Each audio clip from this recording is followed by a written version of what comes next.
केरल में बीते 10 दिनों के दौरान हाथियों के हमलों में 5 लोगों की मौत हो गई, जबकि कई लोग घायल हो गए। उत्सवों के दौरान हाथियों के इस उत्पात की वजह से मंदिर और मस्जिद की संपत्ति को भी नुकसान पहुंचा। इसे देखते हुए पशु अधिकार संगठन पेटा यानी people for the ethical treatment of animals India ने अनूठी पेशकश की है।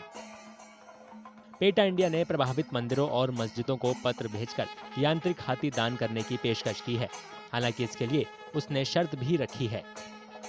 पेटा इंडिया इंडिया की इस शर्त के मुताबिक संस्थाओं को इस्तेमाल किए जा रहे हाथी को अभ्यारण्यों में भेजने के लिए सहमत होना होगा, जहां वे बिना जंजीरों के अपनी ही प्रजाति के पशुओं के बीच स्वतंत्र रूप से रह सकें।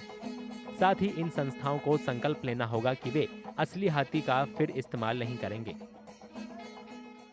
We just want to make people aware that chained and a sad elephant will definitely not praise and will bless the devotees.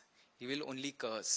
So mechanical elephant is the best way to preserve age-old religion in a modern way.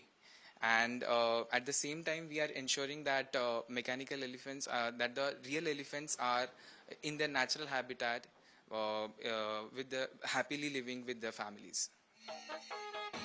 PETA India ने 2023 की शुरुआत में एक आंदोलन शुरू किया था, जिसके तहत जीवित हाथियों की जगह यांत्रिक हाथियों का इस्तेमाल किए जाने की पेशकश की गई थी।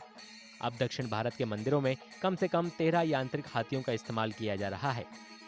इनका उपयोग अब मंदिरों में सुरक्षित तरीके से समारोह आयोजित करने के लिए किया जाता है। वहीं असली हाथी जंगल में अपने परिवारों के साथ रह सकते हैं।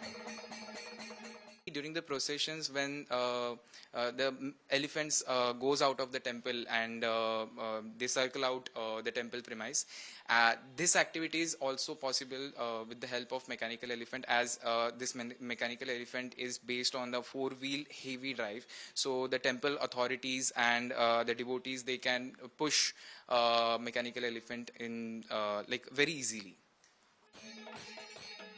हर यांत्रिक हाथी 3 मीटर लंबा होता है और इसका वजन 800 किलोग्राम होता है। यह रबर, फाइबर, धातु, फोम और स्टील से बना होता है।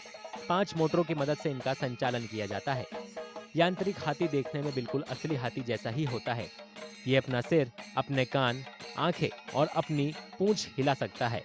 साथ ही ये अपनी सूंड भी उठा सकता है। यहाँ तक कि ये पानी का छिड़काव भी कर सकता है।